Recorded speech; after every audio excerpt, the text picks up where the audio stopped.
말씀입니다. 세 절 한 목소리를 읽겠습니다. 영접하는 자, 곧 그 이름을 믿는 자들에게는 하나님의 자녀가 되는 권세를 주셨으니 이는 혈통으로나 육정으로나 사람의 뜻으로 나지 아니하고 오직 하나님께로부터 난 자들이니라. 말씀이 육신이 되어 우리 가운데 거하심에 우리가 그의 영광을 보니 아버지의 독생자의 영광이요 은혜와 진리가 충만하더라. 아멘. 자, 오늘 사도신경 학교 13번째 질문입니다. 14쪽 13번 질문을 보겠습니다.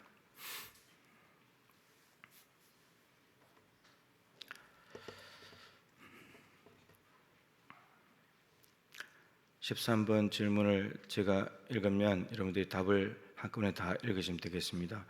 우리 역시 하나님의 자녀인데 왜 그분이 하나님의 독생자라 불립니까?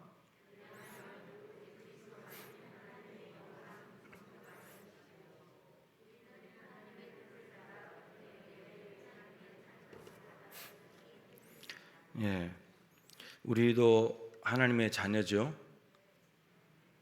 예수님도 하나님의 자녀죠. 그럼 오늘 설교 제목처럼 같은 하나님의 자녀 맞아요? 예, 오늘 이제 이 내용입니다. 예, 그 내가 물음표를 붙여놨습니다. 설교 제목에 같은 하나님의 자녀인가? 자, 우선 그 독생자라고 하는 용어를 좀 이해를 할 필요가 있습니다. 독생자라는 말을 들으면 얼른 뭐가 생각납니까? 무슨 의미가 생각나죠? 독자, 외아들, 이제 그런 생각이 들죠. 그죠? 하나밖에 없는 아들인데 의미는 이렇습니다. 그런 종류로는 하나뿐인 유일무이한 이런 뜻입니다. 그 두 개 똑같은 건 하나 없습니다. 오직 하나밖에 없는 그런 종류로는 유일무이한 그런 뜻입니다. 이 독생하신 독생자라고 하는 말이. 그러면 이 의미만 보더라도 예수님도 하나님의 자녀고 우리도 하나님의 자녀지만 그런 존재로는 유일무이한 분이기 때문에 예수님하고 우리는 똑같은 거예요, 다른 거예요? 완전히 다른 거죠. 같은 하나님의 자녀지만 그런 종류로는 유일무이하기 때문에 그런 종류가 두 개라면 우리도 예수님하고 똑같다고 볼 수 있는데 근데 그런 종류로는 하나밖에 없는 유일무이한 분이기 때문에 우리도 하나님의 자녀라고 불리지만 같은 자녀가 아닌 전혀 다른 자녀다 이런 말입니다. 그래서 이제 사도신경에 그 고백이 들어가 있는 거죠. 우선 네 가지 의미가 있습니다. 첫 번째, 예수님은 유일무이하게 아버지께 가까이 계신 분입니다. 우리도 하나님의 자녀죠. 이제 대답이 자신이 없으시면 좀 하나님 자녀죠. 근데 예수님께서 우리 하나님이 예수님께도 아버지고 우리에게도 아버지인데, 근데 아버지께 예수님이 가까이 있는 거하고 우리가 가까이 있는 거하고는 전혀 다르죠. 전혀 다릅니다. 예수님 안에는 하나님이 계시거든요. 유일무이하게 아버지하고 대화하고 소통하고 가까이 계신 분입니다. 우리는 그렇지 않죠. 우리는 그렇지 않습니다. 유일무이하게 가까이 계십니다. 두 번째, 유일무이하게 아버지에게서 났습니다. 예수님은 아버지에게서 나신 분입니다. 우리는 어디서 났죠? 네, 엄마 뱃속에서 났잖아요. 전혀 다른 겁니다. 세 번째, 아버지의 형상을 지니고 계십니다. 아버지의 형상을.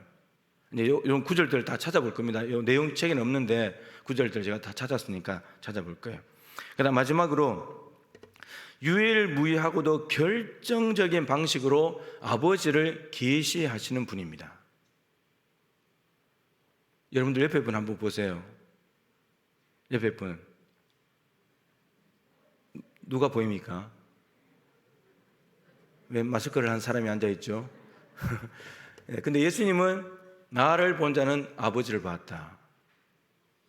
유일하게 우리하고는 전혀 다르게 아버지를 계시하시는, 드러내서 보여주시는 분이다 존재다라는 겁니다. 그런 의미에서 예수님은 하나님의 독생자이시고 우리하고는 전혀 다른 존재입니다. 오늘 내용은 이것입니다. 쉽게 말하면 예수님이 하나님의 아들이신데 예수님은 하나님이죠. 그죠? 우리가 하나님의 자녀죠. 근데 우리는 하나님이 아니죠. 이것부터 벌써 다른 거예요. 이렇게 차이가 있습니다. 그러니까 전혀 다른 아들이시고 우리도 전혀 다른 존재이고 그렇습니다. 이제 이게 오늘 핵심 내용이에요. 우리가 사도신경에서 이제 독생자 예수님을 고백할 때는 그런 의미입니다. 자, 첫 번째 두 가지로 나누어 놨잖아요, 그죠? 오직 그리스도만이 하나님의 영원한 본성적 아들이시고 그리스도는 이런 차원에서 아들이고 우리는 이런 차원에서 자녀다. 이게 딱 구분해 놨잖아요, 그죠? 우리는 하나님의 뜻을 따라 은혜에 의하여 하나님의 자녀로 받아들여진 자다, 그죠?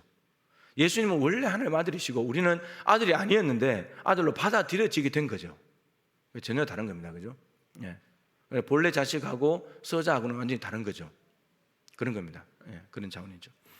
자, 예수님이 하나님의 영원한 본성적 아들이시라는 해당 구절을 보겠습니다. 요한복음 1장 1절부터 3절입니다. 같이 한번 읽겠습니다. 태초에 말씀이 계시니라. 이 말씀이 하나님과 함께 계셨으니 이 말씀은 곧 하나님이시라. 그가 태초에 하나님과 함께 계셨고 만물이 그로 말미암아 지은 바 되었으니 지은 것이 하나도 그가 없이는 된 것이 없느니라. 자, 이 태초는 창세기 1장 1절에 태초에 하나님이 천지를 창조하시니라, 이 태초보다 더 먼 태초입니다. 창세기 1장 1절의 태초는 하나님이 천지를 창조하시기 직전의 태초고 요한복음의 태초는 그 태초보다 더 먼 태초입니다. 우리는 시간에 매여서 살아가는 존재고 하나님은 영원하신 분이기 때문에 시간으로 개념을 따질 수 없는 분이잖아요. 영원하신 분이기 때문에 우리는 시간에 매여 있는 존재잖아요, 그죠? 그렇기 때문에 이제 이 영원 태초보다 더 먼 태초가 어떤 시간인지 모르지만 하여튼 엄청나게 먼, 그죠? 우리는 어떤 인간도 그게 없었던 그 태초입니다. 태초에 창조가 됐는데 태초에 하나님이 계셔가지고 창조했는데 그 태초보다 더 먼 태초니까 이건 뭐 도무지 상상할 수 없는 하여튼 먼 태초입니다. 그런데 그때 말씀이 계시니라, 말씀이 계셨답니다. 말씀이 존재하고 있었어요. 자, 근데 이 말씀이 하나님과 함께 계셨다. 그럼 하나예요, 둘이에요? 하나의 둘이에요. 이 말씀이 있었는데 이 말씀이 하나님과 함께 있었대요. 한 개의 둘이에요. 아니 지금 내 손이 몇 개예요 지금?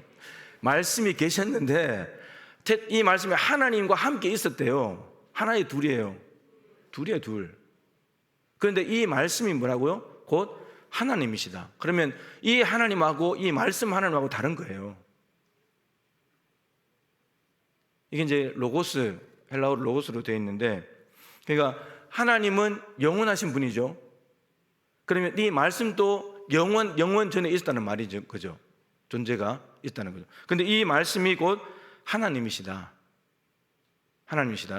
자, 그 다음에 보세요. 그가 태초에 하나님과 함께 계셨고, 하나님인데 그 말씀이 태초에 하나님과 함께 계셨대요. 하나님도 계시고 말씀이 같이 있었다는 말이죠. 그러니까 이 말씀은 정말 창조 이전의 태초보다 더 먼 태초에 같이 있는 존재입니다. 지금 그때 있는 거예요. 만물이 그로 말미암아 지은 바 되었다. 그러면 만물이 지어졌는데 그 말씀으로 인해서 지어졌다면 만물보다 그분이 먼저 있는 거죠. 그분이 먼저 있어야지 만물을 지으니까, 그죠? 그러면 이 말씀은 지어진 존재가 아닌 거죠. 피조된 존재가 아닌 거죠. 만물을 지었으니까 만물보다 먼저 있는 존재죠. 이미 존재해 계셨던 거고 살아 계셨던 거고, 그러니까 피조물은 아닌 거예요, 그죠? 그러니까 만물이 그런 말미암아 지어졌기 때문에 그 말씀은 창조주예요. 창조하신 분이고 만물은 피조물이에요. 그러니까 전혀 질적으로 다른 존재입니다. 우리는 만물에 포함되는 거고, 그죠? 만물이 그로 말미암아 지은 바 되었으니 지은 것이 하나도 그가 없이는 된 것이 없느니라. 그러니까 이 말씀이라는 존재는 이 땅에 있는 모든 피조물들이 있기 직전에 있었던, 그리고 그 말씀은 곧 하나님이시고 하나님은 영원하신 분이니까 말씀도 영원하신 분이다, 이런 말입니다. 자, 근데 이 말씀이 요한복음 1장 14절 시작. 말씀이 육신이 되어 우리 가운데 거하심에 우리가 그의 영광을 보니 아버지의 독생자의 영광이요 은혜와 진리가 충만하더라. 근데 그 태초에 영원한 전부터 계셨던 말씀이 육신이 됐다. 인간의 몸을 입고 이 땅에 오셨다는 겁니다. 인간의 몸을 입고 오셨는데, 근데 그게 우리 가운데 거하셨다. 우리 사람들 가운데 함께 계셨는데, 우리가 그분의 영광을 보니까 아버지의 독생자의 영광이다. 그런 종류로는 유일무이한 그런 분이다. 그러니까 그분이 인간의 몸을 입고 오셨지만, 우리도 인간의 몸을 입고 있지만 우리하고 똑같은 셈셈이 아니고, 그런 존재는 유일무이한, 전혀 다른, 똑같은 인간의 몸을 입고 있지만 질적으로 전혀 다른 존재다, 이런 말이죠. 그 안에는 은혜와 진리가 충만하더라. 우리는 은혜와 진리가 충만하지 않잖아요. 그죠? 예수님은 은혜와 진리가 충만하신 분이고,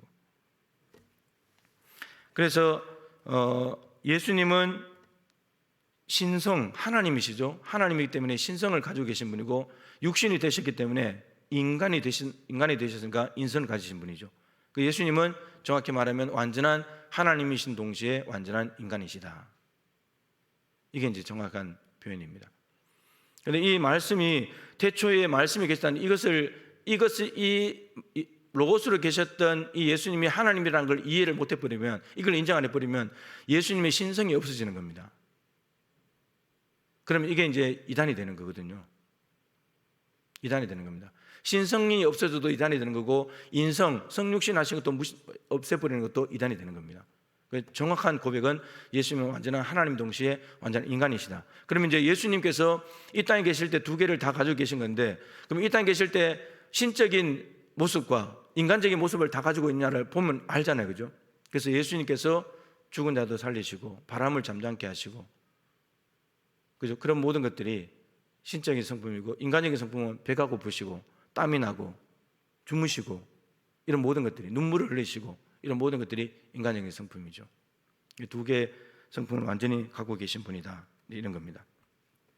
그런데 우리하고는 전혀 다르잖아요, 그죠? 우리는 하나님도 아니고, 우리에게 신적인 성품을 하나님 때문에 우리는 공유할 수 있을 뿐이지, 예수님께는 완전한 하나님이신 성품을 가지고 있는 거예요. 우리하고 공유될 수 없는 절대적인 속성. 절대적인 속성, 보편적 속성이라 그러는데, 절대적인 속성은 비공유적 속성, 하나님만 가지는 속성.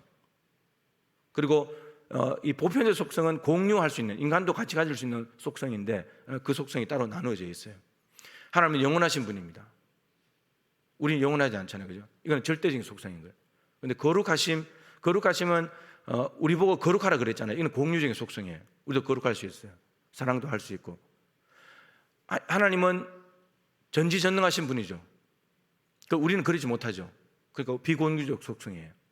절대적인 속성이고, 이제 이런 것들이 있다는 거죠.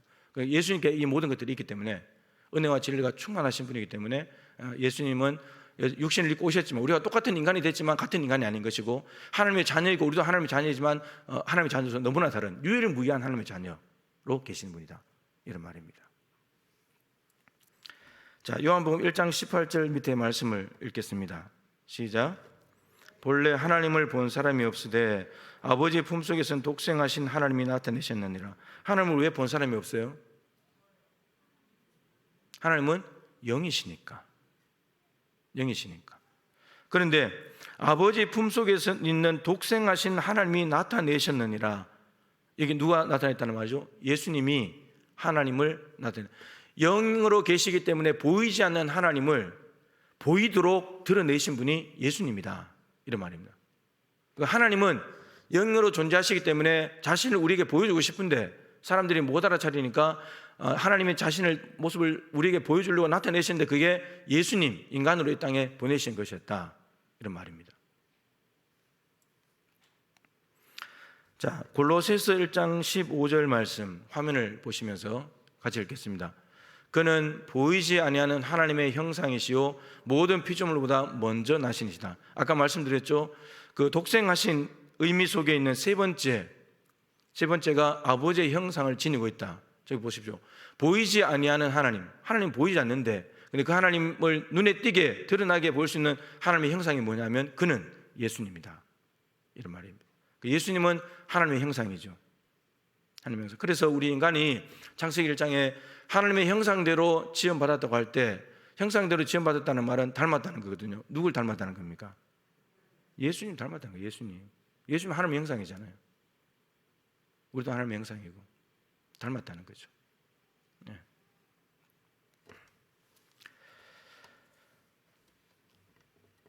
하나님은 어찌됐건 간에 자신을 자꾸 보여주고 싶어 하십니다. 살아 계시니까 볼 수 있는 거죠. 죽었다면 못 보는 거지만 살아 있다면 볼 수 있는 거잖아요. 제가 아까 시작할 때, 기원할 때 했잖아요. 그죠? 하나님은 살아 계시기 때문에 우리가 볼 수 있는 겁니다. 볼 수 있는 거고, 어디에나 계시기 때문에 볼 수 있는 거죠. 어디에나 계시기 때문에. 그리고 아까 나를 간절히 찾는 자가 나를 만날 것이다. 하나님을 찾으면 만날 수 있다니까. 그럼 찾으면 되는 거 아니에요? 그죠? 찾으면 되는 거예요. 그래서 하나님은 우리에게 이런 하나님께서 우리가 하나님을 사모하는 이런 마음을 가지면 우리가 하나님을 만날 수 있지만, 사실은 하나님이 자신을 우리에게 보여주지 않으면 우리는 절대로 하나님을 볼 수가 없습니다. 절대로 볼 수가 없어요. 근데 중요한 것은 이거죠. 참 복된 소식은 하나님은 자기를 보여주고 싶어 하신다. 자기를 나타내고 싶어 하신다. 그래서 여러분, 출애굽기, 에스겔, 성경 곳곳에 내가 여호와인 줄 알리라, 내가 여호와인 줄 알리라. 하나님은 자기를 자꾸 알리고 싶거든요. 왜냐하면 하나님께서 온 천지 만물을 만드셨기 때문에 하나님을 알아야 우리의 위치를 정확히 알고 우리가 무엇을 해야 될지를 알고 왜 사는지를 압니다. 그분이 만드셨으니까. 이 물컵의 용도, 마이크의 용도, 이거 누가 제일 잘 알겠습니까? 만드신 분이 제일 잘 압니다. 그죠? 여러분 마이크 아세요? 이거 어떻게 생겼는지? 어떻게 작동되는지 모르죠? 저도 몰라요. 누가 제일 잘 알겠어요? 만든 사람이 제일 잘 아는 거예요. 여러분은 누가 제일 잘 알겠어요? 여러분이 제일 잘할 것 같아요? 여러분 잘 알아요? 몰라요. 내 마음 나도 모르는데 어떻게 알아요 그거를? 그냥 만드신 분은 안다 이거예요. 만드신 분이. 그렇기 때문에 여러분, 우리가 하나님을 만나야 됩니다. 여러 가지 하나님을 만나야 될 이유가 여러 가지가 있지만 하나님을 만나야 됩니다. 그래야 그분이 나를 왜 만드셨는지를 알 거 아니에요. 근데 그걸 만나지 못하면은 내가 내 인생 알아서 살 거 아니에요. 늘 말씀드리지만 여러분, 이 마이크의 존재 목적은 뭡니까? 소리를 빨아들여서 스피커로 큰 소리 나가게 해주는 거예요. 그러면 이 존재 목적은 누가 부여하는 겁니까? 마이크 자기가 부여합니까? 만든 사람이 부여하는 거죠. 그죠? 만든 사람이 소리를 빨아들여서 소리를 크게 나가게 해야 되겠다 싶어서 이것을 만들었다는 거죠. 목적을 가지고 만든 거예요. 만들어 놓고 이건 뭘 했을까? 마이크로 쓰자, 이렇게 한 게 아니고 마이크를 만들어야지 그러고 만든 거예요. 여러분도 마찬가지입니다. 여러분들의 존재 목적은 여러분이 부여하는 게 아니고 마이크가 마이크의 존재 목적을 부여하는 것이 아니듯이 여러분의 존재 목적을 여러분이 부여하는 것이 아니고 여러분을 만든 사람이 부여합니다. 하나님이 여러분에게 이 땅에 존재하는 목적을 부여하셨다니까요. 그리고 여러분들 엄마를 통해서 태어나게 만드신 거예요. 삼손이 태어날 때 먼저 와가지고 아들을 줄 것이다. 그러면서 이스라엘을 구원할 것이다, 블레셋으로부터. 아직 엄마 뱃속에 마노아, 남편 아버지가 마노아죠. 부인 이름 나오지 않는데 그 부인에게 아직 잉태도 안 됐는데 아들을 줄게. 근데 그 아들이 이스라엘을 구원할 거야. 여러분, 이게 무슨 말입니까? 만들어 놓고 삼손이 힘이 세니까 너 나라 구원해라, 이것이 아니고 하나님이 이스라엘 구원할 목적을 두시고 힘센 삼손을 보내셨다, 이런 말입니다. 그 존재 목적이 먼저고 그 다음에 존재하는 거예요. 뭔가 전혀 지금 반응이 무슨 소리를 하고 계시나, 이런 반응인 것 같아요. 여러분에게 향하신 하나님의 존재 목적이 먼저 있고 그리고 이 땅에 보내신 겁니다. 예수님도 마찬가지. 예수님 왜 보냈겠어요? 이 땅에 보내실 목적이 있었던 거예요. 그래서 오신 거예요.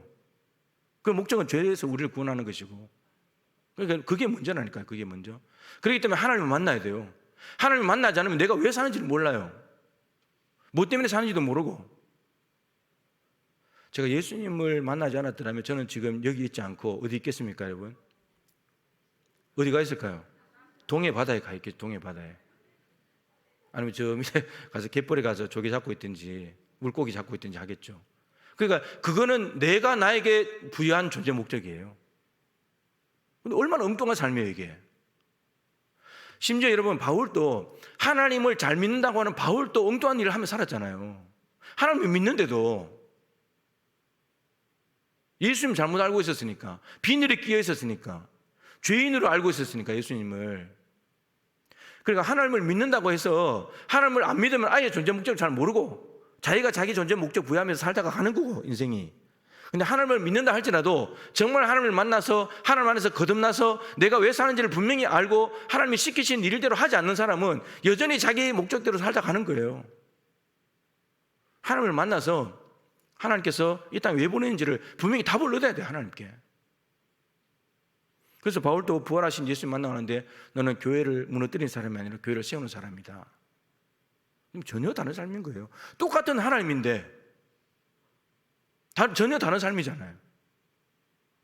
여러분들도 비늘에 끼어 있을 수 있어요. 비늘을 벗겨내야 돼요. 비늘을 자꾸 벗겨야지. 그래야 예수님을 새롭게 보고 나도 새롭게 보고 세상도 새롭게 보고 옆에 사람도 새롭게 보고 전혀 다른 삶을 살아갈 수 있는 거예요. 비늘을 벗겨내면 벗겨낼수록 좋아요. 이 비늘은 태어나면서부터 혹은 주변 옆에 사람들이 말하는 거, 배운 거 이런 것들이 다 우리 비늘을 형성해요. 근데 이게 비늘이 제대로 보려면 바울도 여러분 예수가 죄인이라는 걸 어떻게 그렇게 알았겠습니까? 자기 바리새파 사람들이 예수님 죽이는 데 앞장섰잖아요. 예수는 죄인이야. 힐렐이 그렇게 가르쳤겠죠. 힐렐의 손자가 가말리엘이고 가말리엘의 제자가 바울이니까 그렇게 가르쳤겠죠. 예수는 죄인이다. 그러니까 그 비늘이 끼어가지고 예수 믿는 사람들 다 때려잡으러 다니는 겁니다. 그렇게 하면서 뭐라고 생각한다 그랬죠? 요한복음 16장 2절에 너희를 공회에 잡아가겠고 너희를 죽이는 자가 말하기를 이것이 하나님을 섬기는 것이라. 예수 믿는 사람들 죽이면서 뭐라고 생각한다고요? 이게 하나님을 섬기는 거라고. 그렇게 생각한다는 겁니다. 이게 비늘이 보통 비늘이 아닙니다. 이게 여러분 지금 옆에 사람 지나간 사람 죽여놓고 너 예수 믿어 안 믿어? 그러니까 죽여놓고 하나님 영광 받으십시오 이렇게 하고 다녔다니까요. 바울이 스데반 죽여놓고 그렇게 한 거 아닙니까? 그러니까 여러분 이거 하나님을 제대로 만나지 못하면은 존재 목적 모릅니다. 왜 사는지 모릅니다. 마이크가 소리를 빨아서 소리 내야 되는데 이거 다른 용도로 뭐 물건 받침대로 어디 구멍 난 데 쑤셔 넣어 놓는 걸로 이렇게 살다가 가면 이게 마이크 노릇을 한 겁니까? 이게 제대로 한 게 아니잖아요. 이게 안 되는 겁니다. 이게 여러분 그래서 하나님이 만드신 목적대로 가야지. 여러분 하나님이 천지 만물을 만드시고 뭐라 그러셨습니까? 하루를 마무리할 때마다 보시기에 좋았더라. 우리가 우리 목적대로 가 있어야지 그게 보시기 좋은 겁니다. 근데 엉뚱한 데 가 있으니까 하나님 마음이 아픈 겁니다. 나는 저렇게 안 만들어 놨는데, 나는 용도를 저렇게 안 만들어 놨는데, 근데 엉뚱한 데 가서 하고 있으니까, 엉뚱한 일을 하고 있으니까 그런 겁니다, 여러분. 자, 그 다음에 이제 계속 가봅시다. 출애굽기 4장 22절 말씀을 보겠습니다. 자, 이제 예수님에 대한 말씀이었고, 예수님이 하나님의 아들 되시는 건데, 하나님이 영이시기 때문에 또 태초에 말씀이 계시는데 그 말씀이 육신이 되셨고 하나님을 보여주는, 하나님의 형상으로 보여주는 유일무이한 존재, 하나님을 계시하시는, 나를 본 자는 아버지를 봤다. 그 예수님에 대한 부분이었고, 이제 사람에 대한 부분입니다. 자, 위에 걸 우선 보면 우리는 하나님의 뜻을 따라 은혜에 의하여 하나님의 자녀로 받아들여졌기 때문입니다. 하나님의 뜻을 따라, 우리의 뜻을 따라가 아닙니다. 우리가 하나님의 자녀가 된 것은 우리의 뜻을 따라 된 것이 아닙니다. 여러분들이 나 하나님의 자녀 할래 이렇게 된 것이 아니고 하나님의 뜻을 따라서 은혜에 의해서, 우리의 힘과 노력으로 된 것이 아닙니다. 은혜에 의해서 된 것입니다. 그리고 하나님의 자녀로 받아들여진 겁니다. 하나님이 받아들여준 거죠. 감사한 일인 거죠. 네, 감사한 일인 겁니다. 받아들여준 겁니다. 손양원 목사님이 자기 두 아들 동인이 동신을 죽인 사람을 아들로 받아들였잖아요. 받아들여주는 겁니다. 아들이 안 되는데 원래 자격이 될 수 없는데 받아들여 주는 거예요. 우리도 하나님이 안 받아주셔도 아무 말도 할 수 없는 그런 존재였는데 받아주신 겁니다. 그냥 이 고마운 게 어디 있어요, 여러분? 그죠? 그리고 아버지가 보통 아버지예요. 천지 만물을 창조하신 분이시고 그런 분이신데, 자, 밑에 구절을 보기 전에 요 구절들을 먼저 좀 보겠습니다. 출애굽기 4장 22절인데 시작. 너는 바로에게 이르기를 여호와의 말씀에 이스라엘은 내 아들 내 장자라. 이제 모세가 바로에게 가서 이스라엘 백성들을 구출하러 가는데 하나님께서 너는 바로에게 가서 말하기를 뭐라고 말하라고요? 이스라엘은 내 아들 내 장자다. 지금 하나님께서 애굽에서 430년 종살아고 있는 이스라엘 백성들을 뭐라고 그러시는 겁니까? 쟤들 내 아들이야, 내 장자야. 하나님의 백성을 향한 하나님의 마음은 하나님의 자녀로 받아들이는 겁니다. 이스라엘 백성은 하나님의 자녀예요. 하나님의 백성들은 하나님의 자녀입니다. 모양새가 포로살이를 하고 있더라도 내 자녀입니다. 내 아들입니다. 그러니까 하나님이 너무 기뻐하시는 거예요. 쟤들 내 아들이야. 바로에게 건들지 말라고 해. 내 아들 왜 건드려? 내 아들인데. 이겁니다. 이게 이제 구약 이스라엘 백성들에 대한 하나님의 마음인 거고, 에베소서 2장 3절 말씀 보겠습니다. 이제 우리와 관련해서 시작. 전에는 우리도 다 그 가운데서 우리 육체의 욕심을 따라 지내며 육체의 마음에 원하는 것을 하여 다른 이들과 같이 본질상 진노의 자녀. 저게 우리였습니다, 여러분. 전에 우리가 저랬습니다. 우리도 다 그 가운데서 그 2장 2절에 보면 2장 2절에 무슨 말씀이 나옵니까? 전에는 우리가 세상 풍조를 따르며 공중 권세 잡은 자를 따라다녔다. 마귀, 사탄을 쫓아다녔고요. 말씀 올려놓으세요. 네. 그리고 우리 육체의 욕심을 따라 지내며 내 마음의 정욕대로 하고 싶은 대로 각기 속인의 옳은 대로 알며 살았던 그런 존재였죠. 마음에 원하는 것을 마음대로 하면서. 그런데 그렇게 했을 때 다른 이들과 같이 본질상 진노의 자녀다. 우리가 예수 믿기 전에는 본질상 진노의 자녀였습니다. 하나님의 자녀 어림도 없는 소리예요. 갖다 대지도 못해요. 본질상 진노의 자녀이기 때문에 마귀의 자녀였고 지옥으로 가고 있는 자녀였죠. 지옥으로 가고 있는 자녀. 그러니까 예수님하고는 전혀 다른 거예요. 예수님하고는. 자, 그런데 놀라운 일이 났죠. 오늘 본문인데 화면으로 요한복음 1장 12절 다시 한번 읽겠습니다. 영접하는 자, 곧 그 이름을 믿는 자들에게는 하나님의 자녀가 되는 권세를 주. 본질상 진노의 자녀였는데 하나님의 자녀로 바꿔지는, 하나님의 자녀가 되는 권세를 주신데 어떤 사람들에게요? 영접하는 사람. 누구를? 예수님을. 영접한다는 말은 무슨 말이라는 겁니까? 그 이름을 믿는 자라고 다시 표현을 했습니다. 그 예수님을, 근데 저 요한복음 1장 앞부분에 뭐라고 되어 있습니까? 사람들의 빛, 예수님 빛으로 오셨는데 사람들이 거부한다고, 어둠에 있으면서 거부한다고. 빛이 비치면 자기 어둠이 다 드러나니까 빛이 오는 걸 싫어하는 겁니다. 그래서 예수님을 거부하는 거예요. 예수님 말씀 안 듣는 거예요. 그런데 그 와중에 사람들이 막 예수님을 거부하고 예수님 말씀도 안 듣는데, 근데 그 중에서 예수님을 영접하는 사람, 그 예수님 말씀을 믿음으로 받아들이는 사람은 하나님의 자녀가 되는 권세를 얻게 된다는 거예요. 그러니까 우리가 하나님의 자녀가 되는 것은 뭐가 있어야 되는 겁니까? 예수님이 있어야 됩니다, 여러분. 예수가 없이는 하나님의 자녀가 될 수가 없습니다. 순전히 예수님 덕분인 거예요. 예수님이 아니고서는, 이제 신약의 성도들은 여러분 예수가 아니고서는 신앙생활 자체가 안 됩니다. 예수 없이 신앙, 우리 기도도 예수님의 이름을 하잖아요. 지성소에 들어갈 때도 예수님의 보혈을 통해서 가는 거고, 십자가의 핏뿌림을 통해서 휘장이 갈라지면서 들어갈 수 있게 된 거잖아요. 여기 와서 예배하는 것도 예수님 이름 때문에 온 것이고, 예수님 아니고서는 신앙생활 자체가 안 되는 겁니다. 예수를 믿어서 먼저 하나님의 자녀가 되어야 합니다. 본질상 진노의 자녀가 하나님의 자녀가 되는 권세를 얻는 방법은 예수님을 받아들이는 거다. 예수님을 믿는 것이다 라고 하는 겁니다. 그 믿는 자는 누구든지 가능합니다. 믿는 자는 누구든지 가능해집니다. 자, 오늘 그 본문 말씀을 보면은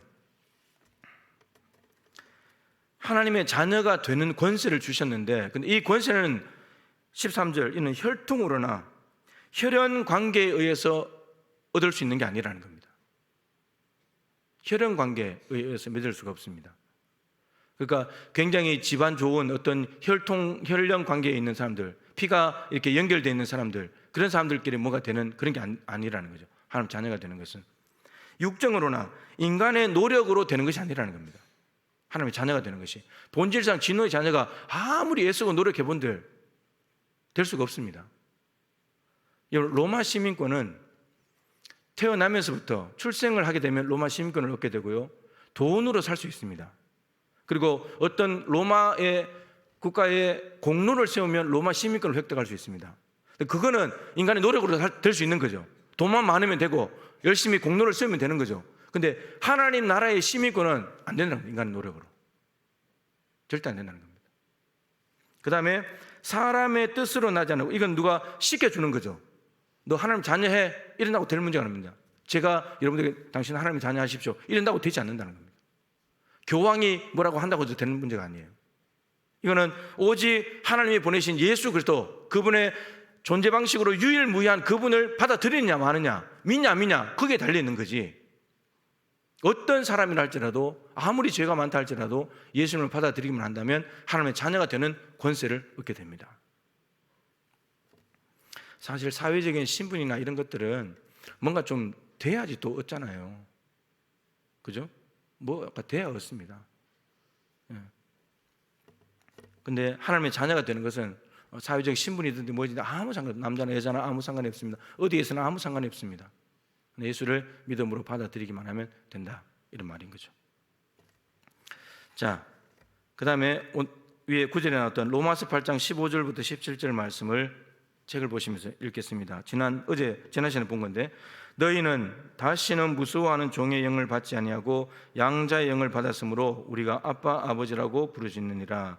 성령이 친히 우리의 영과 더불어 우리가 하나님의 자녀인 것을 증언하시나니, 자녀이면 또한 상속자 곧 하나님의 상속자요 그리스도와 함께한 상속자니, 우리가 그와 함께 영광을 받기 위하여 고난도 함께 받아야 할 것이니라.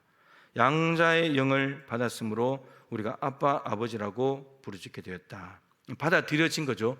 믿는 자들에게 하나님의 자녀가 되는 권세를 줬기 때문에 우리가 하나님의 자녀로 받아들여지는 순간에 그 안에는 성령께서 역사하신 건데, 그분은 양자의 영이다, 이런 말인 거고, 우리가 아빠 아버지라고 부르기 때문에 하나님의 자녀가 됐습니다. 그죠? 따라서 성령이 아니고서는 이제 아빠 아버지라고 부를 수 없다고 말하고 있습니다. 성령이 친히 우리의 영과 더불어 우리가 하나님의 자녀인 것을 증언하신다. 우리가 하나님의 자녀인 것은 성령께서 증언하신다, 이런 말이죠. 그럼 하나님의 자녀가 되었다는 말은 곧 하나님의 상속자가 되었다는 말이죠. 뭘 상속하는 겁니까? 하나님 나라. 하나님 나라. 근데 그리스도께서도 하늘보다 우편에 가서 하나님 나라를 상속하듯이 그리스도와 함께 한 상속자니, 예수님도 하나님의 아들이시고 우리도 하나님 자녀가 되었기 때문에 동일하게 하나님 나라를 상속하게 됩니다. 이제 질적으로는 전혀 다른 존재이지만 하나님 나라를 같이 상속받게 된다는 말이죠. 자, 아빠 아버지라고 부른다. 예수님께서 아빠 아버지라는 말 먼저 사용하셨죠. 마가복음 14장 36절입니다. 화면을 보시면서 읽겠습니다. 이르시되 아빠 아버지여, 아버지께는 모든 것이 가능하오니 이 잔을 내게서 옮기시옵소서. 그러나 나의 원대로 마시옵고 아버지의 원대로 하옵소서 하시고, 예수님께서 아빠 아버지라고 부르셨습니다. 그러니까 하나님과 아버지와 자녀인 관계를 명백하게 말씀하신 거죠. 예수님께서 저렇게 하시고 난 뒤에 승천하시고 성령을 보내가지고 예수님을 믿고 영접하는 사람들에게도 동일하게 이 로마서에서 아빠 아버지라고 부를 수 있게 됐다, 이런 말입니다. 로마서하고 가장 가까운 책이 갈라디아서입니다. 갈라디아서 4장 6절에도 저 말이 나옵니다. 시작. 너희가 아들이므로 하나님이 그 아들의 영을 우리 마음 가운데 보내사 아빠 아버지라 부르게 하시느니라. 이 세 구절, 예수님이 마가복음 14장 36절에서 먼저 하나님을 아빠라 부르시고, 로마서 8장 15절, 그리고 갈라디아서 4장 6절에서 우리도 하나님을 아빠라 부를 수 있게 됐다, 이런 겁니다. 그러니까 예수님께서 그리고 성령께서 역사하지 않으면 우리는 하나님을 아빠라고 부를 수 있는 자격이 안 되는 겁니다. 자격이 안 되는 거예요. 여러분 옆집에 있는 사람들이 여러분 앞에 와서 아무리 아빠라고 불러도 여러분 자녀가 안 되는 겁니다. 그거는 아무나 와서 아빠라고 부른다고 해서 되는 게 아니잖아요. 그죠? 받아들여져야지 되는 거지. 그렇습니다. 우리가 이 영광스러운 자리에 가게 된 것입니다. 예수님과 성령님의 역사하심 때문이죠. 자, 밑에 에베소서 1장 5절 6절 말씀 보겠습니다. 그 기쁘신 뜻대로 우리를 예정하사 예수 그리스도로 말미암아 자기 아들들이 되게 하셨으니 이는 그가 사랑하시는 자 안에서 우리에게 거저 주시는 바 그의 은혜의 영광을 찬송하게 하는 것이다. 아까 위에 나왔잖아요. 하나님의 뜻을 따라 은혜에 의하여 자녀로 받아들여졌다. 내게 그 기쁘신 뜻대로. 신명기 7장에 이스라엘 백성들에게 너희는 여호와의 성민이라 그러면서 너희들이 선택받은 것에 대해서 너희들이 어렵다고 착각하지 말아라. 하나님께서 다만 너희를 기뻐하심으로, 하나님이 너희들 기뻐하셔서 성민으로 이스라엘 모든 민족들 중에서 성민, 거룩한 백성으로 택해 준 것이다. 그러니까 쉽게 말하면 하나님의 성민이 된 것은 이스라엘 백성들의 원인이 있지 않다는 말입니다. 하나님께 있지. 다만 너희를 기뻐하심으로, 그리고 다만 너희를 사랑하심으로. 그러니까 모든 원인은 하나님께 있습니다. 우리가 하나님의 자녀가 된 것도 우리가 뭔가 잘나서 우리에게 원인이나 이유가 있지 않습니다. 하나님께서 전적으로 해주신 일입니다. 여기에 우리를 예정하사, 이 예정론은 뜨거운 감자지만 우선 이렇게 생각하면 됩니다. 우리보다 앞서 행하시는 하나님의 계획이라고 생각하면 됩니다. 그러니까 우리가 하나님을 기뻐하기도 전에 하나님께서 우리를 먼저 기뻐하셨다는 뜻입니다. 우리보다도 먼저 앞서서 하나님께서 구원 계획을 실행하셨다, 이런 말입니다. 그러니까 감사한 거죠. 여러분, 우리가 뭐가 있다고요? 그냥 은혜로, 하나님께서 은혜로 받아주신 거지. 아들 있냐 없냐, 내 아들만 믿어라, 그럼 내가 내 자녀 삼아줄게, 그런 거죠. 여러분, 절대 우리가 착각하면 안 됩니다. 자녀가 된 것이 하나님의 은혜로, 하나님 우리를 단지 기뻐하시고 사랑하셔서 됐다면, 우리가 구원을 얻는 거, 직분 얻는 거, 뭐 봉사하고 하는 거, 여러분, 우리의 노력과 의가 들어갈 여지가 하나도 없습니다. 그건 하나님의 은혜를 헛되게 만드는 겁니다. 우리가 한 것을 대단한 것으로 여기지 마십시오. 그때 말씀드렸잖아요. 마태복음 7장에 선지자 노릇하며 주의 이름으로 귀신 쫓아내 권능을 행하면서 왔습니다. 칭찬받을 줄 알았죠. 대단하구나, 너 그런 일을 하다 왔어? 예수님 말씀하십니다. 너 누구야? 누구야 도대체? 누군데 지금 나 앞에 와서 그런 걸 드러내놓고 천국에 들어간다고 해? 그런 걸로 못 들어가. 우리의 선행이, 우리가 하나님 앞에 교회에서 여기저기 봉사하면서 헌신했던 것들, 여러분 아무것도 아닙니다. 내세우고 자랑할 만한 게 아무것도 아니라고요. 그런 것들이. 자녀가 된 것도 하나님이 우리를 기뻐하셔서, 우리를 사랑하셔서 더럽고 냄새나는 돼지 똥 냄새나는 탕자와 같은데 그냥 받아들여 준 건데, 우리가 어느새 교회 안에 들어와서 뭔가 세월이 지나고 직분 받고 하다 보니까 갑자기 목에 힘이 들어가가지고 뭐가 자기가 대단한 사람이나 된 것처럼, 너무나 큰 착각이고 하나님의 은혜 되지 못하게 만드는 것입니다. 오직 하나님이 기쁘신 뜻대로 하나님이 너무나 기뻐서 우리보다 먼저 앞서서 우리를 선택하시고, 그리고 예수 그리스도로 말미암아, 여러분 예수 그리스도로 말미암아, 이게 너무 중요합니다. 그러니까 예수님을 믿는 자들에게 하나님의 자녀가 되는 거야. 예수를 통하지 않고서는 하나님께 갈 수가 없는 겁니다. 그러니까 하나님께서 우리를 자녀로 받아주실 때 우리에게 보는 것은 우리를 보는 것이 아니고 예수가 있냐 네 안에, 그걸 보는 겁니다. 그러니까 우리가 착각하면 안 돼요. 나에게 뭔가 대단한 게 있어서 하나님 나를 받아들여 주신 것처럼. 천만에요. 그렇지 않습니다. 바리새인들 보세요, 여러분. 이제 내일 사랑의 뜰한 그게 이제 내용에 내일 넣은 건데, 신앙생활 하면서 제일 정말 골치 아픈 사람이 자기 의에 빠진 사람입니다. 자기 의. 바리새인이 성전에 기도하러 가서, 하나님, 나는 저 사람들 토색불이 간음을 하지 않는 사람들과 같지 않음을 감사합니다. 그 남이 죄 짓는 것이 나에게 없는 것을 가지고 하나님 앞에 자랑합니다. 자기 의죠, 의. 자기에는 두 가지로 나타납니다. 남이 잘못하는 것을 자기가 하지 않는 것, 남이 안 하는 경건생활, 나는 일주일에 2번 금식하고 11조를 드립니다. 그거 당연한 건데. 근데 안 하고 있는 남을 보면서 하고 있는 자신을 대단한 것으로 여기면서 하나님 앞에 자기를 뽐낸다는 겁니다. 자랑한다는 거죠. 근데 누가 봐도 훌륭해 보이고 누가 봐도 이 사람이 의롭다함을 받을 것 같은데, 세례는 감히 고개를 들지도 못하고 가슴을 치면서, 주님 저는 죄인입니다, 저는 죄인입니다. 이러고 있는데 하나님께서 바리새인보다 세리가 더 의롭다. 자기를 높이는 자는 낮아지고 낮추는 자는 높아질 것이다. 여러분, 바울이 그랬잖아요. 남에게 판단받는 일이 나에게는 작은 일이다. 내가 사도로서 사역하는 것에 남이 뭐라고 판단하는데 그 별것 아닌 일이다. 나도 나를 판단치 않는다. 그리고 내가 나를 봤을 때 자책할 것이 아무것도 없다. 여러분들이 여러분 봤을 때 자책할 게 있습니까? 없습니까? 자책할 게 있어요? 없어요? 많죠, 그죠? 솔직히 대답하시네. 바울은 자책할 게 없다는 거예요. 근데 바로 이렇게 말해요. 여러분, 그 정도 되면 남이 나에게 판단하는 것도 작은 일이고 나도 나를 판단치 않고 그러면서 내가 나를 봤을 때 자책할 것이 없다. 그렇다면 나는 의로워 이렇게 말할 수 있잖아요. 근데 바울은 그렇게 말하잖아요. 나를 의롭다고 하실 이는 주시라. 주님께서 나를 의롭다고 해야 의로운 거지. 내가 자책할 것이 없다고, 내가 생각하기에 완벽하게 살았다고 해서, 남이 칭찬하는 삶을 살았다고 해서 내가 의롭다고 천만에 그럴 수 없다는 겁니다. 주님이 나를 의롭다고 해야지. 자기 의에 빠지면 스스로 의롭다고 얘기합니다. 그럼 자동적으로 이렇게 됩니다. 멸시하게 됩니다, 상대방을. 누가복음 18장 9절부터 그 말씀이 스스로 자기를 의롭다고 하면서 남을 멸시하는 사람에 대한 비유거든요. 바리새인과 세리 비유가. 바리새인이 자기가 의롭다고 생각하기 때문에 세리를 멸시하는 겁니다. 왜냐하면 자기 기준만큼 안 되거든요. 그러니까 내가 뭔가를 행한 것이 자기 의가 되어버리면 그게 기준이 돼가지고요, 그 기준에 도달하지 못하는 사람 다 멸시해버립니다. 이게 바리새인의 특징이에요. 우리 비유의 말씀을 들으면 바리새인, 세리 중에 우리는 하나를 갖다 넣어야 되거든요. 여러분들 누구예요? 바리새인입니까? 세리입니까? 바리새인 하자니 바리새인 나쁜 놈이고, 세리를 하자니 좀 창피하고, 둘 다 싫죠.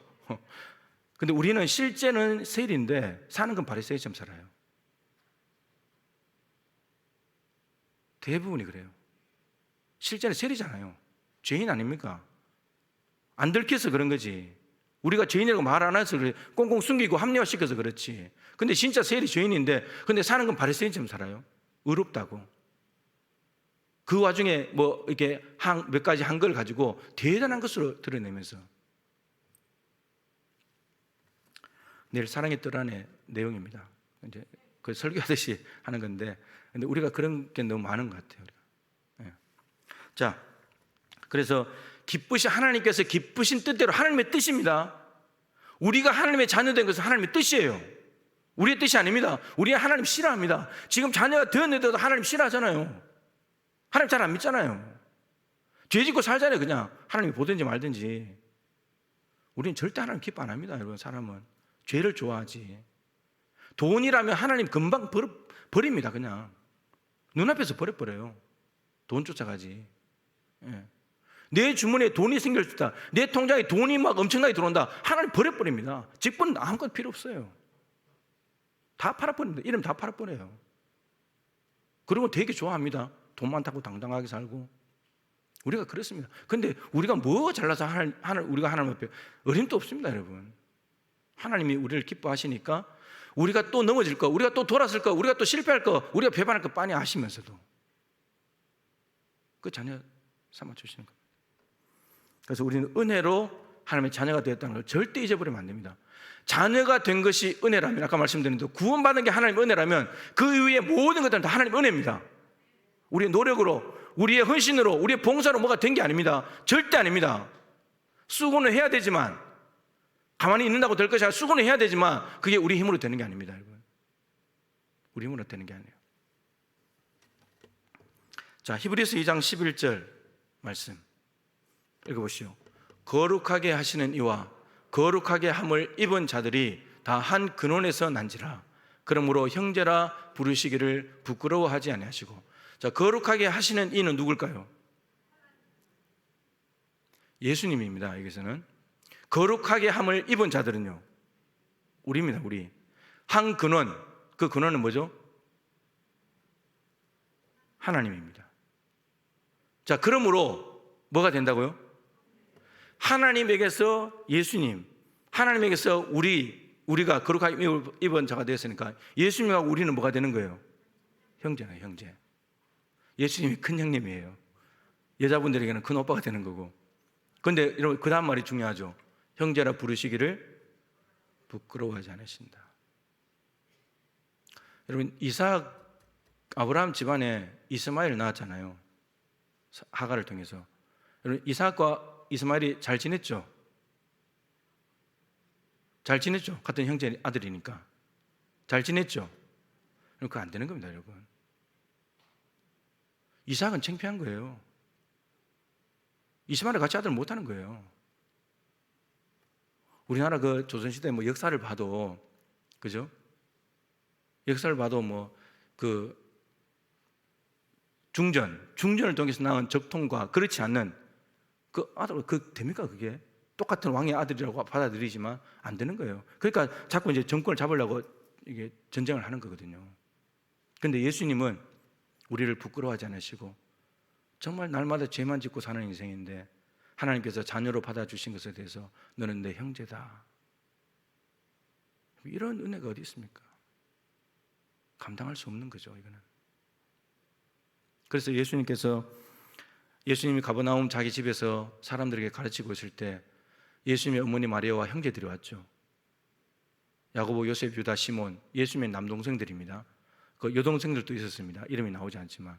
왔을 때 누가 그랬죠? 예수님 밖에 예수님의 어머니와 형제들이 왔습니다. 그때 예수님께서 뭐라 그러셨죠? 누가 내 어머니고 내 형제들이냐? 아버지의 뜻대로 행하는 자들이 내 어머니고 내 형제들이다. 여러분, 하늘 가족을 말씀하신 거예요. 예수님은 하나님이신데 근데 아버지의 뜻대로 행한다면 예수님하고 다 형제다. 하늘 가족 개념으로 그렇게 말씀하신 거죠. 정말 큰 은혜가 아닐 수 없습니다. 우리가 뭐 대통령 아들 하고 싶다고 해서 삼성전자 그 집안에 들어간다고 해서 아들로 받아달라고 해서 받아주긴 하겠습니까? 뭐 유산 뭐 10원이라도 주겠어요? 아무것도 안 주는 거예요. 근데 예수님이 하나님 나라 같이 갖자. 하나님 나라 같이 갖자. 같이 누리자. 그러시는 거예요. 여러분 이게 보통 은혜입니까? 근데 우리가 이런 은혜를 받았는데 우리가 사는 모양은 왜 이렇게 사는지, 왜 이렇게밖에 못 사는지 정말 좀 한심한 거예요, 우리 자신이. 어떻게 생각하면 이런 은혜조차도 없었다면 우리가 정말 지금 어떻게 살고 있을까? 이 사회에, TV에, 신문에, 일면에 나올 만한 범죄를 저지르며 살 수도 있습니다. 예수 믿었으니까 이 정도로 사는 거지, 한편으로는. 근데 우리가 정말 이렇게 살아서 하나님의 은혜에 제대로 보답하는 삶일까? 이렇게 생각해 본다면 참 부끄럽고 죄송한 거죠. 우리를 아들로 받아주시고 또 그 받아주신 우리를 예수님께서 형제라 부르실 만큼 우리를 너무나 사랑하시는 하나님의 은혜를 감사하면서 우리가 하나님의 자녀로서 부끄럽지 않는 삶으로 응답할 수 있기를 소망합니다. 기도합시다. 하나님 아버지, 밤낮 생각하는 것이 어릴 때부터 악한 것밖에 없는데